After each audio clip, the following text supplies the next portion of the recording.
Good morning, good afternoon, good evening, wherever you are in the world. It's great to be with you today.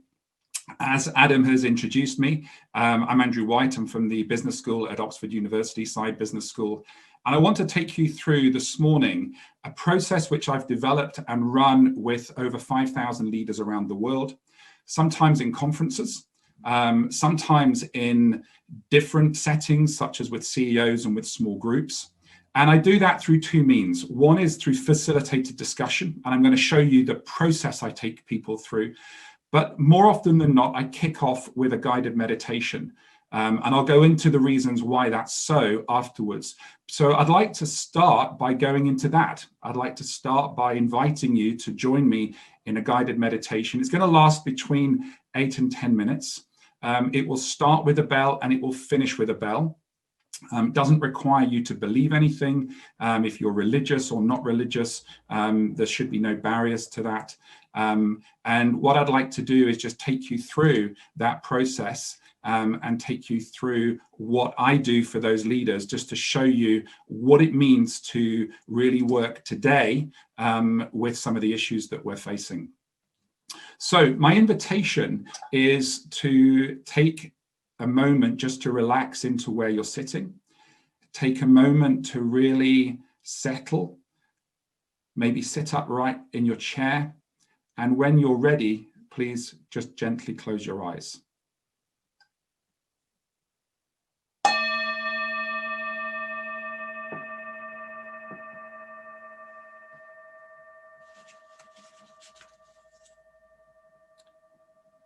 So as we start this guided meditation, my invitation to you is to relax,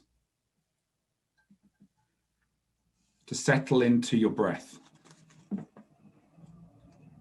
the natural flow of the in-breath and the out-breath.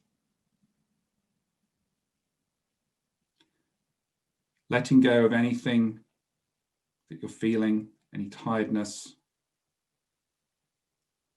calls you haven't made, emails you haven't answered.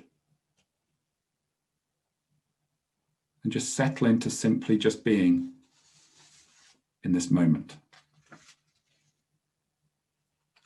There's nothing you need to do right now. Just being here is enough. Centering on your breath.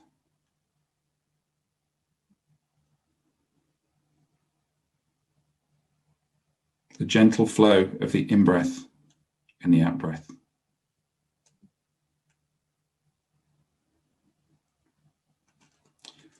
Now, my invitation to you is to think about an image of a mountain, perhaps one that you know, you've climbed, or you've seen in a picture. This mountain represents you, the leadership journey you've been on, the company you work for or own, or maybe even the industry that you've been part of creating. Think about where you are on that mountain. Maybe just starting out with a deep sense of adventure ahead. Maybe halfway up with a lot of progress behind you. Maybe a bit lost. Maybe at the top with a great sense of achievement about the things you've done. Or wandering without a real sense of direction.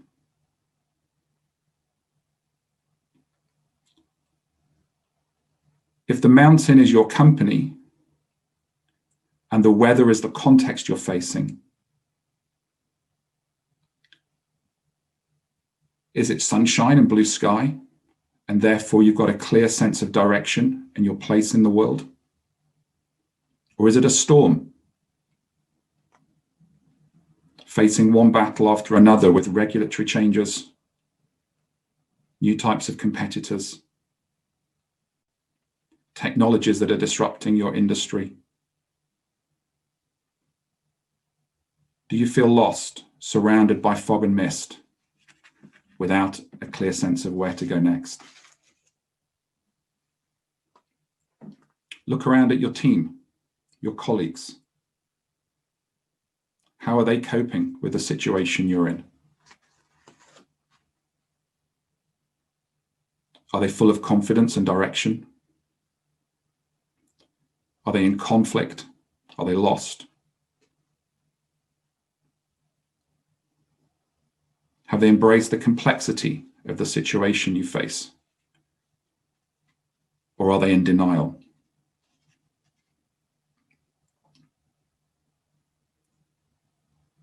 How do you feel about the unknowns in your world? Are you having an honest conversation about them? Can you see them? Do you have a calm sense of perspective, fear, anxiety? Is the right conversation happening with you and your colleagues?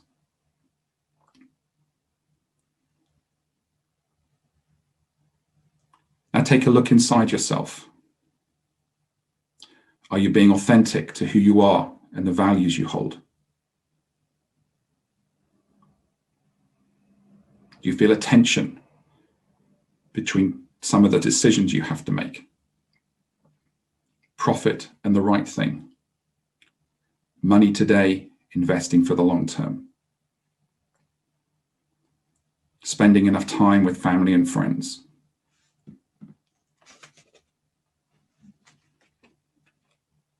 Let's go back to the image of the mountain. You've done something right to get to this point. But will these approaches take you and the company to the next phase of your development?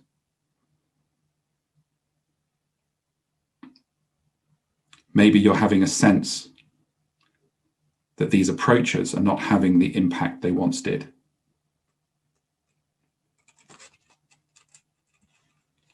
Imagine for a moment you were not there. How would the team cope? Are you developing strong successors? Imagine for a moment walking off the mountain and leaving them on their own to advance. How does this make you feel?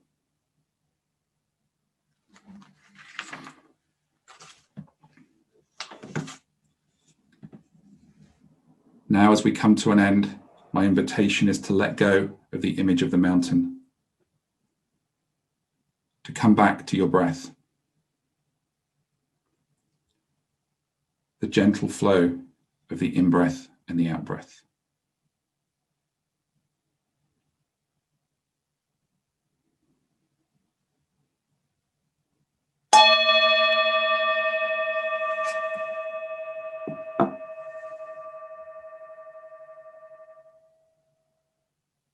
So thank you. You can open your eyes, come back to the screen, and just take a moment to grab a pen and a notepad, or maybe your iPad or electronic device, and capture maybe one or two or three things that really impacted you during that process. And then we'll continue, and I'll talk you through the rest of what I do when I take leaders through a journey like this.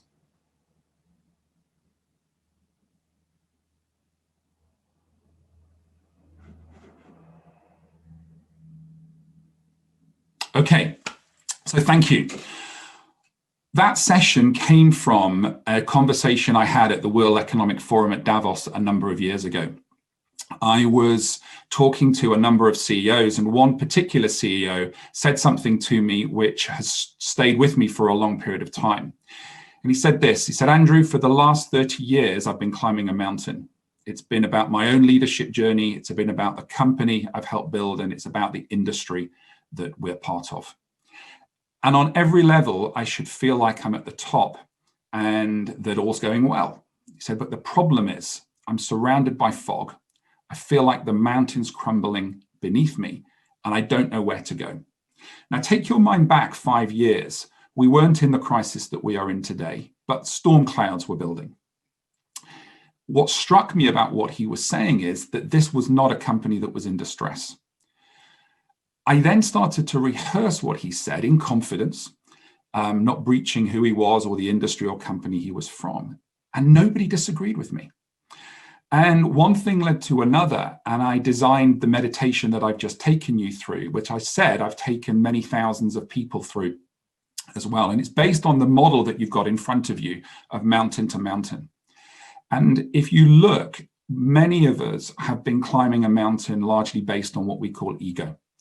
And we are now in a situation where particularly larger firms and firms that have got a lot of track record behind them are surrounded with a number of things. And I used to talk about climate change and competitors and diversity and inclusion, the fourth industrial revolution, regulation and consumers. And then COVID came along. And I don't need to rehearse, has just accelerated things. And that sense that something needs to die, something needs to change. And I think this is most clear in the transition we're going through around energy. And for firms, that's an abyss or a place of transformation. And what are we then rebuilding? And what does that look like if we're building more soulful organizations? And that shifts in technology, that shifts in culture. And when I take groups through this, I ask them to position them as individual leaders, but also as organizations where they are on that map. So if I then take you through the process that I take leaders through, we'll do that meditation, we'll debrief it. It lasts about 3 hours. And we really get a sense of where the senior leaders are, the CEO is, where the organization is on that transitionary journey. And very quickly, we get to a set of questions, which again, there's often a half-day conversation around these. The first one is, what are you not discussing that you need to talk about? And this can be all kinds of things from competitive challenges. But what's interesting, when I ask that question, about half the group will look at the floor, unable to talk about certain things that are going on, unable to acknowledge certain shifts that are happening. This is changing as we're going through COVID, as more and more firms are having to face up to some of the challenges that they face. Then what do we always discuss that we never resolve? Half the group smile at this point because we all know these things. Then we go into what are the spaces that we need to create to have these conversations and what would be different in 2 to 3 years if those conversations led to the right actions.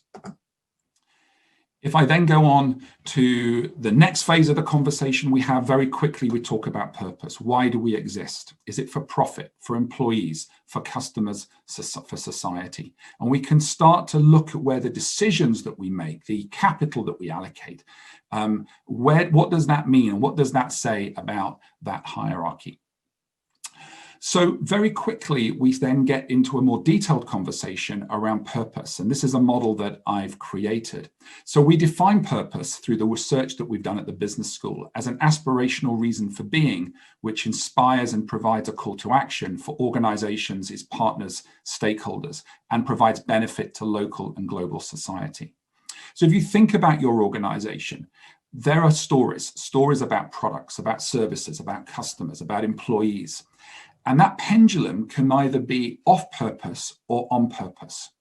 And what we're trying to do really here is elicit the events and situations where we're off purpose and on purpose. So we can bring about what we call an equilibrium shift. And this can be a challenging process for an organization to go through. And one of the best case studies I've got is of CVS, which for those of you who are in the US, it's a healthcare retailer. For those of you not, you might know firms like Boots. So when they went through this whole conversation, they, looked at their products, and alongside collecting a prescription or a script for healthcare medicine, you can buy cigarettes. And they realized that these two things didn't equate. So they accepted, and this is what we call a trajectory decision. They accepted that these things were incongruent with each other. But the problem for them was this is a $2 billion revenue line in their accounts. And so to suddenly get rid of that is not going to be easy. So they bring that into a confrontation. They bring both arguments and acknowledge both arguments. Similar to what Lucy was saying, they'd be present with what these challenges are. And then they find a way to transcend that. And they actually made the decision to remove cigarettes from their portfolio. If you're in retail, you understand that opens up space for other things. So it's not a zero-sum game, and they're able to transcend. And what I've got in those 6 points is really what I found when I looked at how those decisions are made. So very quickly, we can get to the final part of the process. And like many things in life, it's about how do we progress from here? And many firms, particularly large, successful ones and smaller ones indeed as well, there are things we want to take with us. This is not about jettisoning the past. Our technology might not be fit for purpose today, but the skills and the competence we have to build that, we still need to use. Our cultures have built something incredible that we want to take with us. But there's also things we want to leave behind.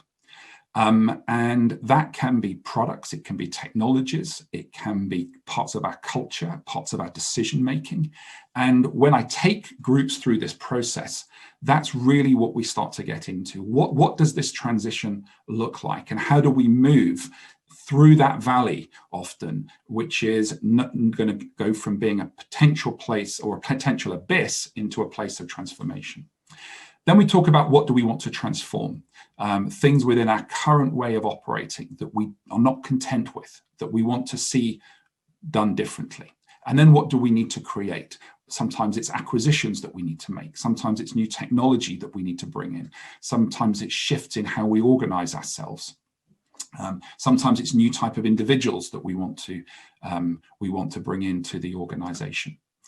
So that summarizes what is often a 1 or 2 day process that I run with senior leaders, often with a CEO in the room, and about how do we shift from a sense that we need to do something differently in order to really transform our organization and start to make those decisions similar to the example that I gave with CVS. So I hope that's been useful.